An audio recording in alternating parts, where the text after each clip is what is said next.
Hello friends, independence day வருது இல்லையா? So independence டேக்கான அவுட்ஃபிட்க்கு போடுற மாதிரி நம்ம இன்னைக்கு ஒரு இயரிங் தான் செய்ய போகிறோம். ஸோ அதுக்கு தேவையான மெட்டீரியல்ஸ் பார்த்தீங்கன்னா வந்துட்டு நம்மளோட flag colours like saffron, white, green அந்த கலரில் இருக்க பீட்ஸும், அப்புறம் நடுவில் அது டிஃப்ரென்ஸ் தெரியணும் அப்படின்றதுக்காக நான் அந்த குட்டி குட்டியாக வந்துட்டு சம்கி பீட்ஸ் சொல்லுவாங்கள்ல, அதை எடுத்துக்கிட்டேன். ஸோ அதுக்கப்புறம் ஒரு இயரிங் பேஸு அண்ட் அந்த இயரிங் பேஸில் பார்த்தீங்கன்னா நான் வந்து நம்மளோட ஃப்ளாக் கலர் மாதிரி ரீஅரேஞ்ச் பண்ணிக்கிட்டேன். Like saffron, white, green. First half earring பேஸில் பார்த்தீங்கன்னா 2 பேட்ச் போச்சு.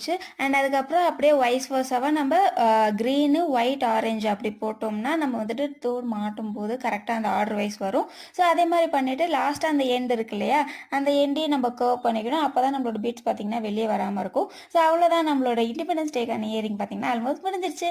இதே மாதிரி இன்னொரு பேட்ச் ரெடி பண்ணிக்கிட்டேன். அண்ட் இந்த இயரிங் பார்த்தீங்கன்னா நம்ம இண்டிபெண்டன்ஸ் டேயோட அவுட்ஃபிட்டுக்கு சூப்பராகவே மேட்ச் ஆகும். உங்களுக்கு இந்த வீடியோ பிடிச்சிருக்கா இல்லையான்றது கமெண்ட்டில் சொல்லுங்கள். வீடியோ பிடிச்சிருந்தா லைக், ஷேர் மற்றும் சப்ஸ்கிரைப் பண்ண மறந்துடாதீங்க.